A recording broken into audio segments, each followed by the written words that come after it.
Bienvenidos a Finanzas sobre la Mesa, este show en el que hablamos de cómo las decisiones financieras se toman así, platicando sobre la mesa y no inmersos en una hoja de cálculo. Yo soy su host, Eduardo Rosas, y el día de hoy tenemos una invitada que tiene el superpoder de la resiliencia. Espero que ella nos pueda contar un poco de su historia, pero esencialmente hace unos años se encontró, después de varias catástrofes, en una situación en la que debía 2 años de sus ingresos. El día de hoy, es directora de una empresa que se ha dedicado a ayudar a más de 14,000 personas a mejorar sus propias finanzas personales. Hoy estamos con Liliana Olivares, que es experta en muchísimas cosas, pero esencialmente en administración de negocios internacionales. Tiene podcast, es co-host del podcast Maldita Pobreza, es host de su nuevo podcast La Plática Incómoda. Tiene un libro, ella es autora del libro Maldita Pobreza, Sal de este hogar. Y por supuesto es fundadora y CEO de Adulting, esta empresa de asesoría financiera para millennials y Gen Zs. Liliana, muchísimas gracias por estar aquí con nosotros. ¿Cómo estás? Hola Lalo, bien. Estoy muy emocionada porque es el único podcast que me autopostulé. Exacto. No se me invitó, yo así de que, oye, yo tengo que ir a ese podcast. Sí, porque publiqué en mi Instagram, honestamente ya desde hace varias semanas, varios meses, de hecho tenía la idea y fuiste obviamente la primera que se me ocurrió invitar. Pero sí, como que pensando en que mis seguidores contestaran como a ver quién querían que llegara, pero tú llegaste de que yo. Sí, a mí no me importa lo que piensen tus seguidores, a mí me llevas.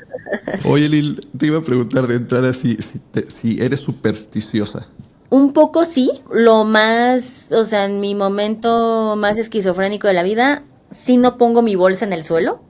Ajá. Porque uno no deja de ser mexicana, ¿ve? Entonces, cuando tú ves que toda la gente, las mujeres de tu familia tienen este pánico, que entre las mujeres en México ahí está donde no lo pones porque se te va el dinero.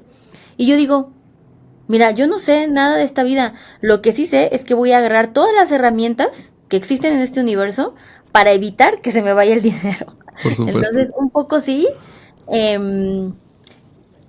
es mi única maña súper ridícula que me da pena. También, y luego la gente dice, ay, pues es que es por su bolsa que está fina. Y yo, sí, claro, pero es realmente por lo otro. Claro. Pero cosas como de fechas o así, no, creo que no tengo nada más, excepto tengo algo muy psycho de mi parte. Pero, por ejemplo, en mi cuadrito de adulting de mi presupuesto, pues, hasta que no lo firmo o no se facturó o algo así, o sea, como que ya el ingreso hay un documento de por medio, no llega a mi adulting. O sea, sí siento que si lo pongo antes, se me va a salir. Entonces esto sí es algo que hago así. Te pregunto más que nada porque este episodio justo va a salir en la semana de tu cumpleaños. Entonces no sé si en tu superstición creas que sea malo felicitarte anticipadamente porque este episodio se está grabando antes. No, fíjate que no. Ahí sí siento que no voy a morir antes. Perfecto. Entonces, pues felicidades porque este episodio está saliendo justo en esa semana de tu cumpleaños. Qué bonito. Feliz cumpleaños entonces. Muchas gracias, amigo. Oye, no lo mencioné en tu introducción porque hasta pareciera que hablara de otra Liliana, pero tú estudiaste teatro en Bellas Artes. Sí. ¿Qué pasó? ¿En qué momento tú decidiste cambiar a este mundo completamente diferente? Siempre desde que tengo uso de razón. Creo que hace poquito alguien me preguntó que una experiencia que me cambió la vida, o algo, ya sabes, así como de un libro, una película. Y yo dije, no, es la primera vez que fui al teatro. O sea, yo recuerdo haber sido, no sé, como menos de 12 años, haber llegado a un teatro y decir, esto es magia. Y esta sensación y este sentimiento es un poco, no ha cambiado. O sea, siempre que voy al teatro y voy muy seguido, intento ir mínimo 2 veces al mes, siempre la obtengo. Y entonces desde que yo era chiquita decía, wow, el teatro es mágico, porque es como un punto entre, en la televisión siento que es más como para ser famosa, ¿no? Pero el teatro es más, pues tiene como más esnobismo de esto sí es arte, ¿no? O sea, como que tenía también esto, pero también es como no seas mamón, claro que quieres llamar la atención, estás en un fucking escenario, ¿no? Pero era más escondido. Y la idea de generar un personaje así, entonces me llamó mucho la atención. Yo siempre desde así, día 1 dije yo quiero estudiar teatro. Idealmente yo quería irme a estudiar teatro en Inglaterra. Se estaba poniendo de moda esta generación donde Gal García había estudiado ahí junto con Natalie Portman y todos iban a Inglaterra a estudiar y yo de que obvio. Oh, claramente, spoiler alert, eso no sucedió. Este, pero sí, mi primera carrera fue arte dramático, que es licenciatura, pues básicamente en teatro, pero si le llaman en Bellas Artes. Yo creo que lo practiqué como, pues un año, o sea, que hubo yo actuando y que hubo dinero de por medio. Y después, fíjate que años después, en un breve momento, cuando ya era Godín y mi vida normal, por las tardes tuvimos una mini temporada de los monólogos de la vagina en una cafetería, que por cierto es cuando más dinero he ganado del teatro, no porque ganaba mucho, sino porque antes me pagaban muy poco. Y ya, ahora solamente soy consumidora. Oye, me pregunto si la razón por la que cambiaste, digo, eh, yo para empezar decidí invitarte, como te contaba, desde hace varios meses. Solamente, la verdad, honestamente, se me brincaba la idea de que vamos a hablar con Liliana porque tenía una idea y luego otra, porque creo que hay tantas cosas de las que podríamos hablar.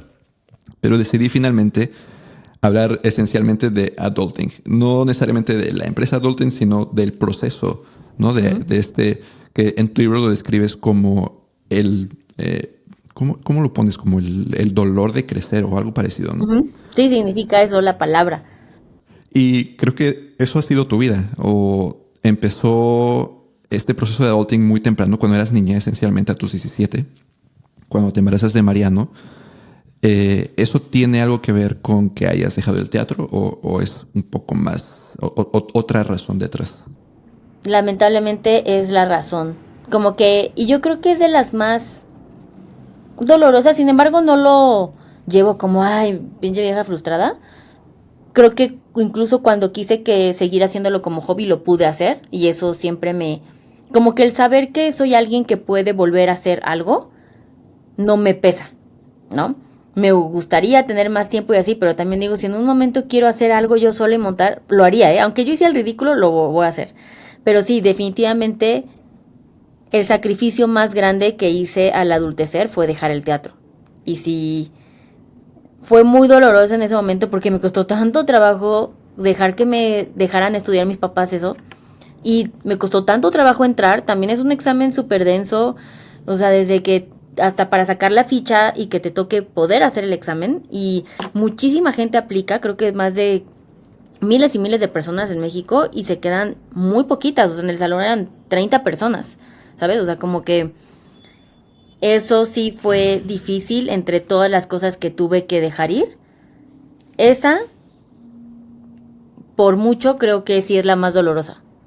Y que tu proceso de adulting, por supuesto que no terminó ahí. Has contado esta historia varias veces. No sé hasta qué punto contarla a lo mejor difumina un poco su significado. Pero yo me acuerdo la primera vez que me contaste tu historia. No sé si te acuerdas en un restaurante en Ciudad de México. Creo que tu En mi favorito me restaurante favorito. contabas, ¿no? Ajá. O sea, yo quería llorar de escuchar tu historia. Más allá de ahorita, ¿no? De que, ok, a los 17 te embarazas, bueno, ya sales de Bellas Artes, pero cuando te vuelves a embarazar es cuando llegan estas, que decía en la introducción, tus catástrofes que te llevan eventualmente a esa situación en la que debías 2 años de tus ingresos. ¿Qué pasó? Sí, como que incluso contarlo, fíjate que no lo ha difuminado, al contrario, como antes no lo contaba, porque pues no había necesidad, o sea, mi familia lo vivió conmigo, entre más lo cuento y recuerdo detalles, porque también creo que es un poco de supervivencia, hay muchas cosas que omito, como que lo evades. Y últimamente, y me pasó ahorita en una gira en San Luis Potosí, que conté que había tenido que empeñar los únicos aretes que tenía que me había regalado mi papá a los 15 años. Eran cero aretes finos, o sea, era una estupidez. Pero ahora que lo pienso, digo, me hubiera quedado con esos aretes, ¿no? Y me dieron 150 fucking pesos por los aretes, o sea, porque, again, eran chafas. Pero ese tipo de cosas que digo, wow, ya no me acordaba y hablar tanto de esto lo recuerda y también o sea, lo pone en un momento en donde, por ejemplo, Mariano ya tiene ahorita 17 años. Y ahora veo si Mariano pasara por eso y como tú dices, ahora sí se me rompe el corazón porque lo tengo más latente. Como que yo lo vivía de, ay, bueno, pues ya pasó, no lo sufrí en ese momento, los primeros, o sea, 5 años. El año cuando cumplo 23, en efecto, ha sido de los peores años de mi vida. De hecho, ese es como mi único, hablando de superstición, como que siempre hay una idea de que cada 7 años como que es cíclica la vida. Y cada vez que pasaban 7 años después de eso, por eso, o sea, a los 23 años pasan 7 años y fundo Adulting. Esa fue una también de las razones por las cuales como que quise de que mi vida no se vaya al carajo, ¿verdad? De que no esté pasando, o sea, en ánimo de que uno queda medio traumada con estrés postraumático. Y sin duda, el ver ahora lo difícil que en ese momento fue, pero ese es un poder sobrehumano y también creo que es muy de mujeres, como tú dijiste, la resiliencia no había de otra, o sea, sabes, como no considero que hice algo extraordinario, considero que hice lo que cualquier humano en ese lugar lo hubiera hecho y me costó mucho trabajo reconocer que lo había hecho mejor que el promedio, aunque mi mamá me decía y como de, ay hija, qué orgullosa, yo era como, pues un poco no, porque fue mi culpa, ¿no? O sea, como que también había esta culpa de decir, yo me puse en una situación en donde cuando cumplo 23 no tenía ahorros. Los pocos ahorros que tenía estaban planeados como por si las dudas cuando naciera Matías, mi segundo hijo. Y en ese inter de menos de 10 meses, muere mi mejor amigo y tuvimos que dar, no tuvimos, quise de yo dar cierto dinero. Y luego a los 4 meses muere mi papá y ahí sí se fueron mis últimos, pon tú, 22,000 pesos que yo tenía y quedamos con muchísimas deudas porque fue carísimo, carísimo. Como que ahora que lo pienso, el visualizar el que teníamos que pagar un velorio de 40,000 pesos en ese entonces cuando mi sueldo, yo creo que ahí a los 23 mi sueldo estaba en 16 brutos. O sea, como que pasó mucho tiempo para que yo pudiera subir de ese escalón. Y entonces, sin deudas, ¿cómo vas a quedar con eso? Y luego nace Matías con un problema en el hospital y eso es lo que quiebra todo, ¿no? O sea, si ya iba mal, eso me deja una deuda de miles y de cientos de miles de pesos en el hospital y eso es lo que ya, pues, definió el resto de mi vida. O sea, ahora que lo pienso, ese momento sí fue el quiebre para ser una Liliana antes y una Liliana después, pero también hubo mucha culpa de, pues sí, yo fui la pendeja que se puso en esa situación, ¿no? Y es esa culpa la que te lleva, pues poco a poco a ir mejorando tus finanzas, obviamente, pero a crear este proceso ya más estructurado de que tienes que ahorrar y que tienes que, pues, asegurarte de que esto no vuelva a pasar.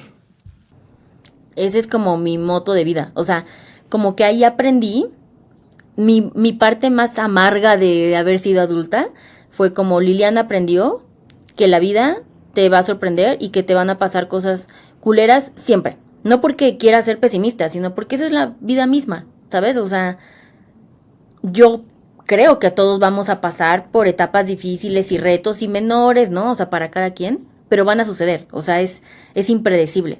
Y ante la incertidumbre, lo único que yo tengo es el control de mi dinero.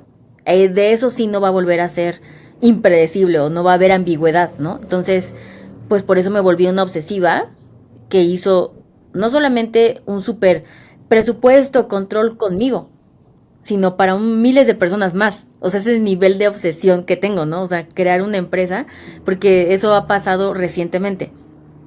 Que me da mucha risa que la gente dice como, ay, bueno, pero ya lo superaste, lo tienes todo bajo control. Obvio a la de adulting no le pasaría. Y yo de, güey, si ubicas mi nivel de enfermedad mental, que hice una empresa en donde tenga que estar obligada, no solamente yo a tener mis finanzas, porque esto, o sea, al ser la de adulting, me genera accountability. Yo Claro. ya no, o sea, por pena, güey, ¿sabes? Como de me da miloso que me volviera a pasar lo mismo, o sea, como que hay presión social. Y aparte, cuando veo con los clientes, es también como reforzar que sí se puede. Entonces, como que estoy recibiendo constantemente señales, como mensajes a mi cerebro de sí se puede tener control, sí se puede, ¿no? O sea, como que no es porque lo tenga súper controlado, al contrario, es a pesar de eso, ¿no? Y cuando, digo, después de que pasan todas estas catástrofes, que terminas en esa situación tan difícil de tener tantas deudas en relación a tus ingresos de ese momento, ¿cuáles son los primeros pasos que empiezas a tomar o tu forma de pensar en cómo vas a empezar a resolver la situación, a cada vez estar más estable? El primer gran paso creo que fue el afrontarlo. O sea, afrontarlo te estoy diciendo que el día que regresó Matías a la casa, me acuerdo perfecto, o sea, te lo juro, de estar en pijama. Pero, o sea, había parido hace 2 semanas, o sea, de que yo en mi peor momento, físico y mental también. Y me acuerdo haberme ido o sea, al comedor con la laptop de la oficina porque pues yo estaba ya, o sea, como que yo había pedido más tiempo de incapacidad, o sea, que ya se me había medio acabado, pues pedí por Matías, ¿no? Entonces, y me acuerdo, o sea, de esos momentos que tienes muy bien hasta cómo ibas vestida, qué clima había, cómo estaba la laptop, o sea, como ya sabes que es tan vivido, es de esos momentos en donde fue como, ok, Liliana, ¿cuánto es la deuda? Con todos, ¿no? Y le debía a mi tío, le debía a mi hermana, que por cierto ella se iba a comprar un carro, un Nissan de estos chiquitos que había, y, y me prestó, o sea, gracias a la vida, porque ella tampoco era de ahorrar, ¿eh? O sea, solo porque estaba por comprar su carro, su March, ya me acordé. Ujú. Entonces, me prestó dinero de, pues, lo de su carro, su enganche, más mi tío, más mis amigas, más mi madrina, eh, familia de mi ex también. O sea, e ir a hacer toda la lista de toda la gente que les debíamos. Seguramente tengo esa lista, of course, ¿no? Todavía. Y fue como, voy a enfrentarlo. Y aunque fue desgarrador ver y tú veías cómo el Excel se sumaba y decir, fuck, esto va a tomar un buen de, o sea, Dios mío, el primer paso sí fue enfrentarlo. O sea, no fui a mi casa a decir como, ay, Dios proveerá seguramente. No, o sea, y sí, a muchos regresé a darles el peor plan de pagos, ¿no? Así como de, mira, para cuando tú tengas 65 ya vas a, así de ya te habré pagado todo, ¿no? Casi, casi. Pues era de que de poquitos en poquitos e inmediatamente cuando regresé de incapacidad, que sí fue como, wow, no puedo estar mucho más tiempo de incapacidad, tengo que regresar, propuse un esquema que no existía en ese momento en la empresa para que yo pudiera ganar comisiones de una comercialización de algo. O sea, y eso es algo que yo jamás la lo hubiera pensado. O sea, para mí hubiera sido más fácil buscar como tal vez otro trabajo o vender algo así. Y creo que fue muy iluminador, así, sharp de en ese momento de mi vida el decir, no, güey. O sea, de donde tú ya trabajas tienes que sacar dinero. E hice el plan y fue como, ok. Y yo, wow, ok. Y eso ayudó un chorro porque sí pude a los pocos meses, no creas que fue de un mes para otro porque era por comisión, o sea, sí tuve que salir y a vender, o sea, como cosas así, pero sí, pon tú, tal vez 8 meses después, yo ya tenía una fuente de ingresos extra y de ahí fue para arriba, o sea, no solamente fue el control de deuda, sino fue el incremento de ingresos. ¿Y cómo se te ocurrió esa idea de empezar a generar comisiones, de crear este plan para poder utilizarlo? Pues fíjate que creo que es una de mis fortalezas, que es soy creativa y tiene que ver con arte también, ¿sabes? O sea, como que nunca he Ujú. sido metódica, soy pésima para el cálculo mental, o sea, como que no tengo nada de financiera como tal, ¿no? O sea, yo veo que tú eres así como súper estructurado, o sea, como que, y es así de, fuck, Lalo sí sabe hacer cálculo mental, maldita sea, ¿no? O sea, como, es súper bueno en eso, y yo no, pero soy creativa. Por eso en Adulting decimos, o sea, les digo, lo que hago es que es mi creatividad aplicada, son estrategias, soy resourceful, ¿no? Entonces, ese es algo que siempre le he sacado provecho para todo. Y este fue como, ok, piensa. Y sí es un talento, o sea, sí he desarrollado la creatividad en todos los ámbitos aplicados, incluso al dinero, y me ha ido bien con esas ideas, ¿no? Y ya que tienes esto cubierto o que ya sabes cuánto debes, que es muy importante no saber desde qué momento vas a empezar o en qué punto vas a empezar, cuánta deuda tienes, que tus ingresos están subiendo, cuáles fueron tus siguientes pasos, cómo lo afrontaste, realmente cambiaste, hubo eso que decías de una Liliana antes, una Liliana después, precisamente por esto, porque sabías que ahora debías de enfrentar las deudas y de empezar a crear tu patrimonio. Sí, creo que en ese momento adultecí. O sea, en toda la extensión de la palabra aprendí lo que era ser adulto. Porque aprendí que, uno, la gente se puede morir en cualquier momento, no importa la edad que tienes. Aprendí que la salud es algo que damos por hecho, más de lo que pensamos. Y aprendí que no puedo seguir teniendo los mismos resultados si me comportaba igual. O sea, aprendí a controlarme, aprendí a vivir el sacrificio sin queja. Pero ya no era la adolescente de Liliana inmediata. Yo sí era de, pues las tarjetas, la pasaba hasta que podía y pagaba el mínimo. Y así con todas, ¿eh?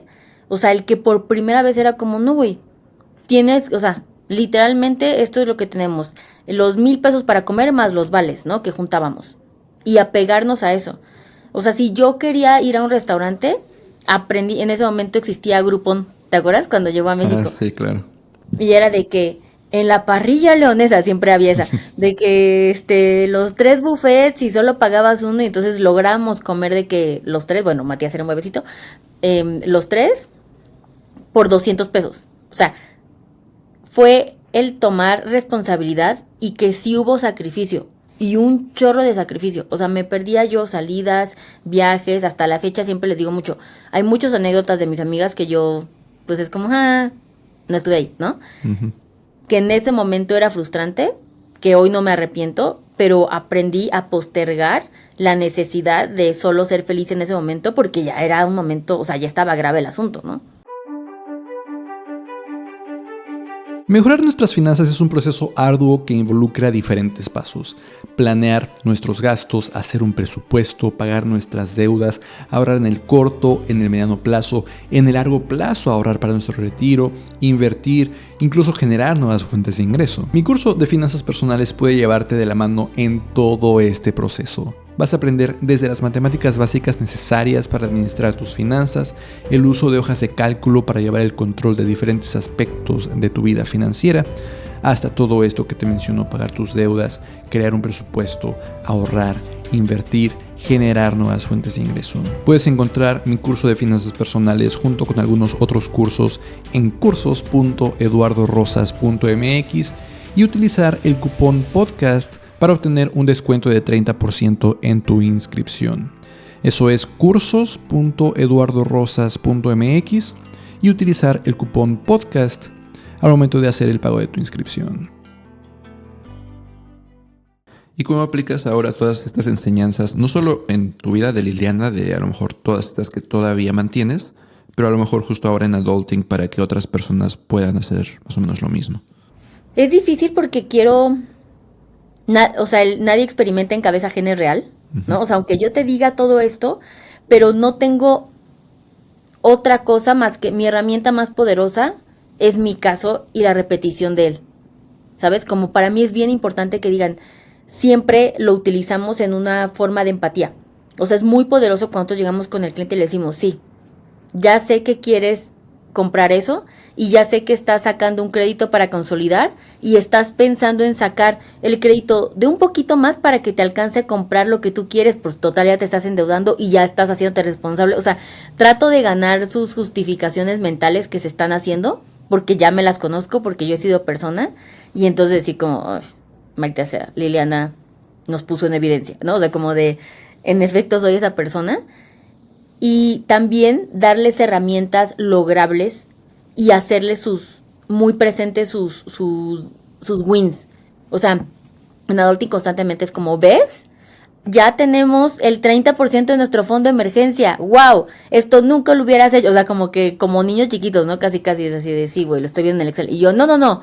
Pero un minuto para celebrar, ¿no? O sea, como que sí tratamos de hacer esa psicología de reforzarlo. Uh-huh. Y buscar que esa motivación crezca naturalmente en ellas para que lo puedan repetir cuando ya no estén en adulting.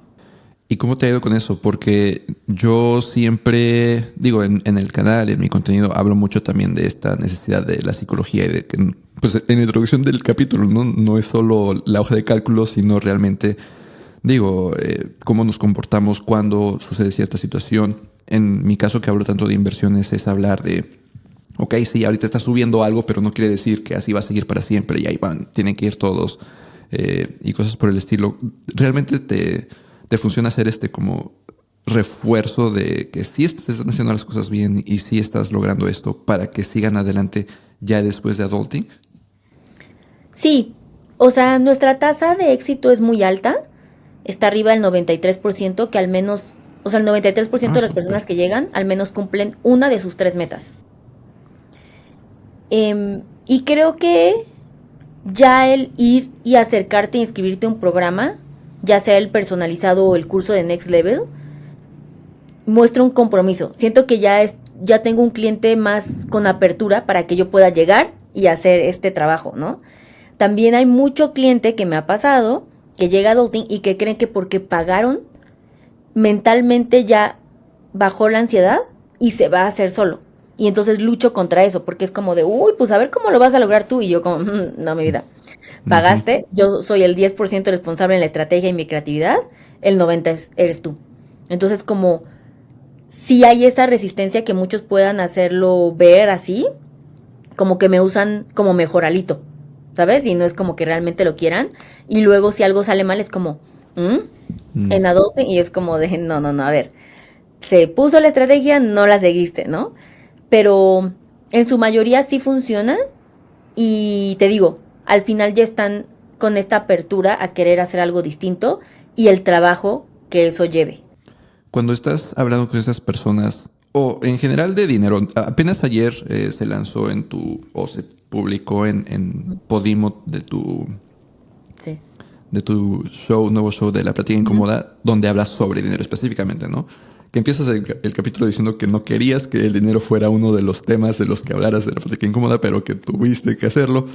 Este, pero te pasa esto como que el dinero siempre ha sido un tabú, o hasta donde yo lo veo, sigue siendo tabú en tantas relaciones, en tantas conversaciones.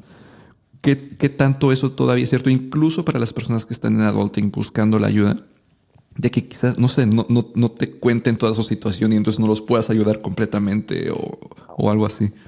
Me pasa mucho, em, me ha pasado, voy a tratar de ser general para no que alguien no se sienta en evidencia en Claro. esto, pero me pasa mucho que hemos tenido casos en donde el cliente nos pide, por ejemplo, tener la sesión en algún otro lado para evitar que alguien más escuche, o sea, de su círculo social, de su pareja, tal vez su familia, en donde nos piden sí consejos así como en corto de, oye, ¿cómo le diría esto a mi esposo? ¿No? O sea, como todavía este miedo, pero pasa un chorro. O sea, te diría que de 10 clientes, 8 hay algún tipo de tabú de conversación que es difícil, que tenemos que dar no solo consejos financieros, sino como estrategias de cómo abordarlo. Y, y me sigue pasando a mí, por eso incluso hice el episodio con Jessica Fernández, ¿no? Que Ujú. es la incomodidad de hablar del dinero, que no es, o sea, en ese episodio no van a encontrar consejos de finanzas, es más como de escenarios donde a Liliana es como de, escenarios de incómodo, de ejemplo, los sueldos de mis asesoras. Eso pudiera ser incómodo para mí. O sea, como la situación, aunque hablamos de eso, pero también ellas, porque son tus colaboradoras y quieres que se sientan bien, pero ellas, ¿qué es implicar que se sientan bien? Va a haber, ¿no? O sea, el, si haces una transacción con alguien cercano a ti, incluso también un poco de pareja, cuando hay ciertos momentos de, ok, si vas a pagar eso tú, no vas a pagar eso tú, o sea, como nadie está exento de eso. Lo vas tratando de normalizar, pero incluso yo hoy me pongo en situaciones, o sea, me he expuesto en situaciones donde también a mí me es incómodo y es como, wow, creíamos que ya no pasaba y sigue Ujú. sucediendo, ¿no? Sí, me llamó la atención la historia que compartiste. La voy a compartir tal vez para que la gente vaya y encuentre toda la historia y el resto de las historias justamente en Sí. la plática incómoda. Pero dices que tuviste apenas una comida con tu ex jefe, Sí. que creías que te iba a ir súper bien, que porque como que te inspiró en varias cosas o de él sacaste varias cosas y llegas. ¿Y qué pasó cuando llegaste y le contaste y le presumiste y le dijiste, mira lo que he hecho? Pues sí, yo como niña adolescente que buscaba aprobación, era como de, dude, lo logré, no sé qué, y él fue como, te siento muy materializada, te siento como que te importa demasiado eso, ¿no? Y yo así con cara de, o sea, creí que era un safe space, porque es alguien con el que hemos hablado de dinero muchas veces, donde no había eso, hablamos incluso de sus inversiones y el constante, o sea, era un tema en la mesa, y cuando yo creí que era un espacio seguro y a ver, no llegué a decirle como cuántos millones, o sea, cero, ¿sabes? Como fue de, wow, pude lograr esto y estoy invirtiendo en esto, ¿no? Como que sí era parte de decir, una, era la Liliana de 19 años que había entrado a esa empresa y que quería llegar a decirle, llegué a ser como usted, Ujú. ¿sabes? O sea, como, y tampoco usted lo veía venir, ¿no? Ujú. Y cuando no fue recibido así porque se vio desde otro lado, desde un contexto negativo, que por cierto ya no me habla él, Oh. también fue como, ah, wow, qué raro, ¿no? O sea, como Ujú. no pude descifrar y hasta la fecha no sé y no, o sea, no pretendo adivinar, pero sí me puse a pensar qué impacto generó en él, que a él le tocó ciertas fibras que hizo que ya no quisiera que también es válido, ¿no? Que convivir conmigo, Ujú. porque, pues, y eso fue muy extraño porque ahora uno ya no sabe a quién le vas a compartir cosas. Sí. Pues es que, o sea, si en esa situación pasa, ¿no? Donde el dinero ya estaba en la mesa y hablar de todo esto ya estaba en la mesa, ¿en qué otras situaciones no podría pasar? En todas las demás, cuando hablas con tus amigos o cuando hablas con tu pareja y empieza, porque está este tabú siempre encima de nosotros, de que cómo voy a decir esto, cómo voy a compartir lo otro. Y tú, a lo mejor desde tu punto de vista, tu experiencia, ¿cómo has peleado contra ese tabú con tu esposo, con tus hijos o con tus clientes? Creo que lo, creo que yo he tenido que manejar el volver a sensibilizarme que para la gente puede ser algo delicado.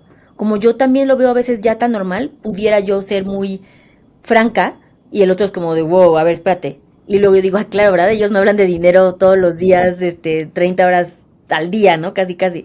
Bueno, 24 horas al día, pero he tenido como que dar un paso atrás y repensar cómo hacer este approach. Y también me he dado cuenta que una de las mejores herramientas es que uno lo diga con seguridad, quitando la pena, evidenciando lo penoso.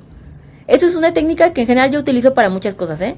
Cuando voy con una marca y ya sé que me están pagando poco y entonces digo como, ¿qué pasó amigos? Este Zoom es para que me paguen más, ¿verdad? Y entonces se ríen porque es incómodo, pero es como, nosotros sabemos que esto es así. Entonces, y hago eso, como que pues pongo en evidencia con cierto humor lo que está pasando y trato de hacer sentir cómoda a la gente al respecto.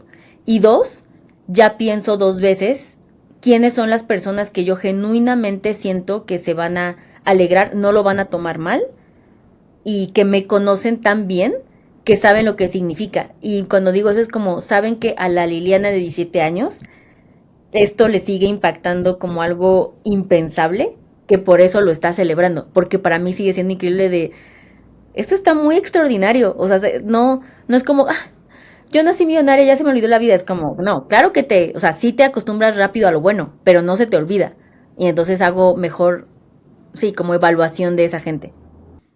Me parece interesante esto de que, pues como que usas el humor, como que a lo mejor es forma de quitar un poco la presión de que pues ya, o sea, es natural, lo hablamos, es hasta algo de lo que nos podemos reír un poquito y quizás eso rompe el hielo, de que, pues podemos hablar de esto, lo podemos platicar y podemos empezar a enfrentar estas situaciones. Fíjate que en el primer episodio que publiqué, que en realidad era yo solito hablando, era justo de este tabú Sí. que podemos tener con nuestra pareja, con nuestros padres, con nuestros hijos, con nuestros amigos. Y yo también lo enfrento, ¿no? Pero a veces, como dices, si hablamos todo el tiempo de dinero, se nos hace un poco más fácil, se nos hace un poco, ya, pues no hay ningún tabú ahí, ya es más fácil de empezar a hablar de todo eso.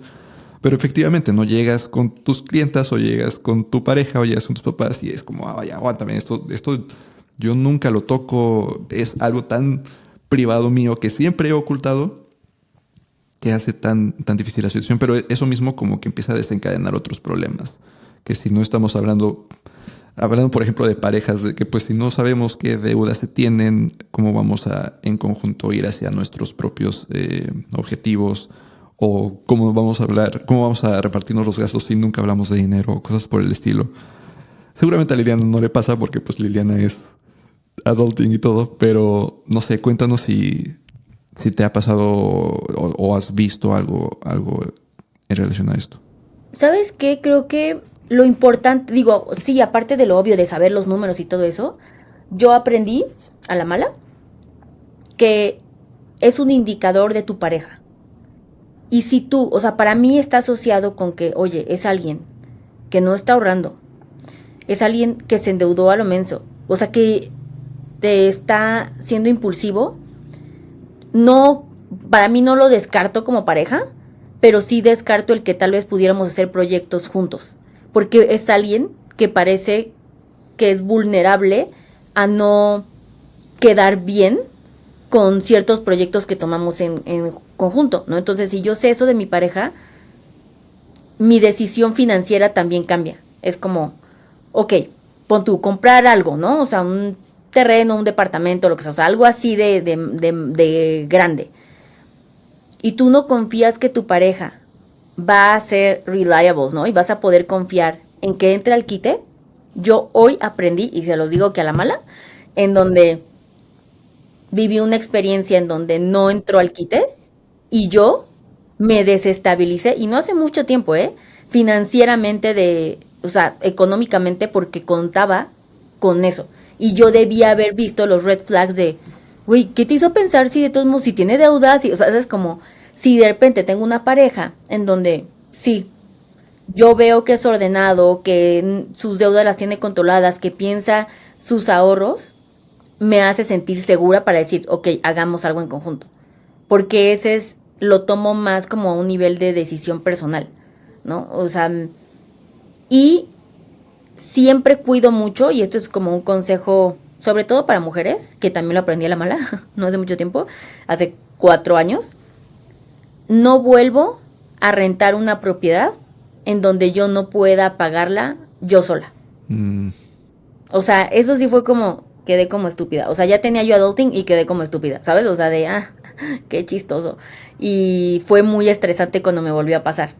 Entonces, sí lo logré, pero no chido, ¿sabes? Como que sí me costó trabajo. Entonces, hoy sí digo, como no tomo compromisos que yo sé que no podría afrontarlos yo sola. Fíjate que, o sea, eso de mantener tu propia... A lo mejor justo es evaluar, ¿no? Si tu pareja es alguien con quien puedes contar, es un poco menos problemático, pero contar con tu propia independencia de que si X cosa pasa y tu pareja ya no está ahí o se termina la relación o algo, pues que tú puedas enfrentar la renta o todas estas cosas que pues, son necesarias, ¿no? La mayoría de tus clientes son mujeres. Entonces, platicas mucho con ellas acerca de esta independencia, como que no dependan de su pareja o viceversa. Sí, siempre es algo que las asesoras tienen en mente, y en Next Level, que es este curso donde yo hablo, o sea, donde yo lo llevo, siempre trato de poner en la mesa esto, y ojo, no desde un lugar de, bueno, pues vive de la desconfianza, ¿no? Liliana tiene una vida bien difícil porque no confía en nadie. No, como tú dices, es conocer a la pareja. Y yo corro riesgos, pero también sé hasta dónde los voy a correr. Tal vez digo, confío en mi pareja, nos vamos a aventar. Si él me quedara mal, híjole, me va a llevar al límite, pero es un riesgo que decido tomar. Porque esa es la relación de pareja, no podemos quitar lo emocional a algo que es una relación personal, ¿no? Pero tal vez me va a llevar al límite, tal vez me va a costar trabajo, voy a tener que sacrificar otros lujos, mi estilo de vida, pero voy a salir adelante. Ese es el riesgo que yo tomo y estoy bien con eso. Pero tomar decisiones, o muchas veces incluso son deudas a nombre de ellas, que tú dices, ok, pero que depende así al full. Y no es solamente llevarlas al límite, es quebrarlas financieramente, en donde las pondría en una situación donde pueden perder todo, donde podrán tener incluso problemas legales. Ahí es donde siempre tengo como híjole, tal vez la pareja no está en ese momento de la vida. Aguanten. O sea, como no quiere decir que no vamos a correr el riesgo, pero hay que madurar nuestras finanzas, la relación tal vez, o sea, como tus ingresos para llegar a ese punto. Entonces, es controversial porque no quiero decir cómo lleven sus finanzas de pareja, y no soy, no, psicóloga de terapia de parejas, pero sí es mi labor cuidarlas en eso. Y yo tengo la responsabilidad de ser la voz objetiva, aunque no escuches lo que quieras escuchar. ¿Te refieres entonces a que algunas de ellas tienen deudas a su nombre pero que son de su pareja? Sí. Oh, ok. Pasa Y un si chorro. las pone en situaciones difíciles, ¿qué pasa Sí, si porque deja de lo que pagar? pasa es que ellos, por ejemplo, ya están en su historial crediticio, ¿no? Ya están Mm, reportados. Y entonces como de, o sea, ya sirven un poco como prestanombres. Y es donde, híjole, ahí se va poniendo más raro el chat, ¿no? Porque es como, sí. Y esto todo no estamos hablando de tu podcast, La Plática Incómoda, pero son pláticas incómodas que pues se tienen que ir teniendo y que quizás a veces justo esta incomodidad, este tabú nos impide que las tengamos. En tu libro, digo, la primera plática incómoda que se me viene a la mente leyendo tu libro o escuchando en tus conferencias es la plática incómoda que quizás no tuviste con tus padres sobre dinero, que dices que no te hablaban de dinero y que quizás esto impidió que llegaras con ciertas herramientas que a lo mejor tampoco nuestros padres a veces tenían herramientas que darnos. Pero ¿crees que hasta cierto punto haya tenido algo que ver que no se hablaba en tu casa de dinero? Hablas de la historia de que tú a los 8 o 10 años trabajabas y ganabas dinero, pero pues no sabías cómo para qué. Sí, no, sin duda. O sea, hoy me parece, me refiero hoy, ya que estoy cumpliendo oficialmente mis 36 años, porque estamos hablando en el futuro, Ujú. em, me parece loquísimo que neta nadie se haya tomado, o sea, la decencia, el favor de decirme, güey, no te lo gastes todo, o abre esta cuenta, recomendarme un pinche banco. Yo no sé cómo elegí mi banco. Ah, ya me acordé. El banco lo eligió la empresa donde trabajaba, o sea, donde me pagaban la nómina. Me dijeron, ves Scotiabank, esa es tu cuenta. Ok.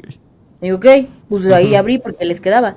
O sea, sí se me hace neta de que no se pasen, que hablas de todo con los hijos y no les puedas mencionar eso. Ujú. Y esa, o sea, te estoy diciendo que hasta ahorita sí me sorprende de no manches, no puedo creer que nunca le, y que yo también bien pendeja, porque nunca pregunté como, oye papá, ¿qué es esto? Mamá, mi mamá tenía un super manejo de tarjetas de crédito, o sea, ella como que juggling, así como cuando digo súper, me refiero a que tenía como un buen y todo, o sea, vivía al límite, ¿no? Así como que era un nivel de administración de meme, de voy a calcular Ok. 24 cosas para salir adelante y era como, pero bueno, lo dominaba. Yo ni siquiera sabía o sea, qué era la fecha de corto de pago, o sea, como estaba raro, ¿no? Yo pagaba en mi quincena, o sea, me Ujú. tardé años en entender cómo, o me daba desconfianza, era como de, ¿ese día lo pago? O si no lo pagué ese día, ¿sabes? Como ya era de, ay, mejor el día 15 voy a pagar mis mínimos porque no Ujú. sé, ¿no? Y seguro muchos era de que el fecha de pago el 12, ¿no? Y yo como estúpida. Entonces, sí interfirió un buen, pero hoy también entiendo que nuestra responsabilidad de ser curiosos y preguntar es parte de nosotros, ¿no? Entonces, es como que me parece, ay, qué bárbaro que eso sucedió, pero no lo justifico ni lo culpo de todos mis errores fueron por eso, nah, ya estoy grandecita, ¿verdad? Ya, claro, si tienes tu tarjeta de crédito, pues tienes que aprender. Pues, ¿qué es esto? ¿Cómo lo voy a usar y cómo se usa correctamente? ¿No? Sí, claro. Y dime si no quieres contestar esta pregunta porque esto fue lo que me contaste en una conversación privada, ¿no? Y a lo mejor no lo has contado aparte. Pero tú haber dicho esto de que tus papás no te enseñaron, de pronto causó incluso problemas con tus tías, creo, ¿no? Sí. Sí. Este, porque sigue eso, ese tabú encima. Digo, tú no le estás echando la culpa a tu papá de que por tu culpa no pasó esto. Solamente, pues, como dices, ¿no? A lo mejor tu papá no tenía las herramientas y tu propia curiosidad no te llevó a preguntarle. Pero ¿por qué crees que todavía existe, a pesar de que no estás echando culpas tan grandes, este problema de que hablar de dinero es inmediatamente un problema que se infla de más? Sí, justo, o sea, rompió una relación familiar súper importante, es como la familia con la que pasábamos Navidad, así cada año, incluso del lado de mi papá, y era como esta representación de, bueno, no estoy con mi papá, pero estoy como con su familia, Ujú. y es otra generación y pues de gente mucho mayor, estamos hablando de arriba de 70 años, en donde creen que yo, al mencionar que no tuve esta guía, estoy criticando la forma en la que fui criada, ¿no? Y educada. Y para nada es así, es cada quien hizo lo mejor con lo que pudo. Y yo me estoy haciendo responsable de que también yo tuve que hacerlo. Y como que tal vez estas generaciones grandes es como eso no se habla, ¿no? Y la frase que se utilizó es la ropa sucia se lava en casa, ¿no? Mm. Y yo, híjole, ya grabé un podcast. O sea, y no lo hago desde un lugar donde quiera ni lucrar con mi vida personal ni hacerlo, porque créanme que hay cosas que yo jamás mencionaría y no hablo y cuido mucho esa parte, sobre todo también mi presente, o sea, como que, pero si hay cosas que yo veo que no ofenden a nadie y que le van a ayudar a otras personas, lo voy a hacer. Y es parte de mi historia y yo tengo derecho de también platicar mi historia. Pero sí es, ahí es cuando ves, ¿no? Como de, fuck, estamos también tan lejos de poder abrir esta conversación sin que sea un reclamo, sin que dé pena, sin que venga desde un lugar negativo, porque sigue hiriendo, ¿no? A las ciertas personas o lo toman desde otro lado mal, que ahí sí para que veas esa no la vi venir. Ujú. Dejando de lado ya estas pláticas incómodas que has tenido y a lo mejor te has enfrentado, tienes tu podcast, tu nuevo podcast, La Plática Incómoda. Son 9 episodios. Ya cuando estén escuchando esto ya se habrán publicado todos. ¿De qué hablas en este nuevo podcast? Son 9 temas literalmente muy incómodos para mí. Es el podcast donde no vi venir que yo iba a aprender más. ¿Mm? O sea, como que yo dije, me voy a divertir, eso sí. Pero genuinamente, y esto suena demasiado mamón, por favor no me enfolen, Pero en ese momento, cuando veo ahora los podcasts, veo que Liliana necesitaba escuchar eso, o sea, lo hice desde un lugar súper egoísta, ¿sabes? Como que era para mí, era terapia para mí. Y son temas que ahorita son relevantes y que me llegan de algún lado u otro y son incómodos. Y al menos a mí sí me están sirviendo a manera de terapia. Salió el de sexualidad y cuando grabé el de sexualidad yo dije, Dios mío, qué oso. O sea, fue el que no vi venir porque yo siento que siempre hablo muy como sin tapujos y ese sí fue de, ay, qué estrés, qué chistoso, no sé si qué hablar de esto. Y me di cuenta que nunca lo había hablado en redes y también por eso es obvio que fue incómodo. Claro. Pero sí, es una miniserie con invitadas que también creo que tiene algo que aportar, que me divertí un buen. Y muchos hombres lo están escuchando. Eso ha sido una gran sorpresa para mí. Me siento orgullosa. Siento que es como los quebré, Sí, ¿sabes? Lo logré. excelente. Oye, yo soy un poco nuevo en este mundo de los podcasts, pero esto es en una plataforma que se llama Podimo, Sí, esa parte. sí, es una plataforma, o sea, es un contenido exclusivo que como es algo tan personal, yo quería que estuviera cuidado. No era mi Mm, intención de vuélvase viral en YouTube y escucho en el Spotify, no.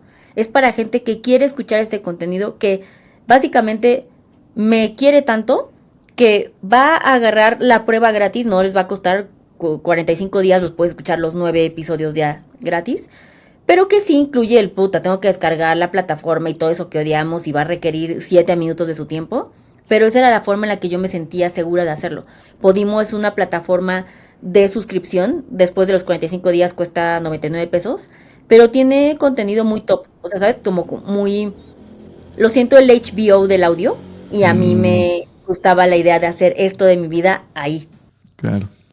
Perfecto, pues hay que buscar entonces la plática incómoda en Podimo. Pero ¿en dónde más también te podemos encontrar para quien quiera saber más de finanzas, para quien quiera conocer más de tus servicios? Pues está en las redes de Adulting, en @adultingmx, en Instagram y TikTok. Ya no usamos mucho Facebook. Em, estoy yo en mis redes, que es Lilo Olivares-bajo, donde hablo más como con perspectiva un poco más de género y también de con opinión. Ahí soy menos, o sea, es más de recomendación personal. Tengo un podcast que se llama Malita Pobreza, que está en Spotify, ese sí es para abierto para todos. Ya creo que cumplimos nuestros 200 episodios. Wow. Este, y pues básicamente eso y mi libro que se llama Malita Pobreza de este hogar, que lo venden en cualquier lado. Y ya, esas son todas las herramientas que van a encontrar. Excelente. Oye, quiero preguntarle a todos los invitados que me recomienden a quién debería de invitar después. ¿A quién cree Lina que debería de invitar yo después? Ay, no la vi venir. ¿Tiene que ser de finanzas? Nada, del tema que sea. Bueno, de entrada pues siempre voy a votar por mujer.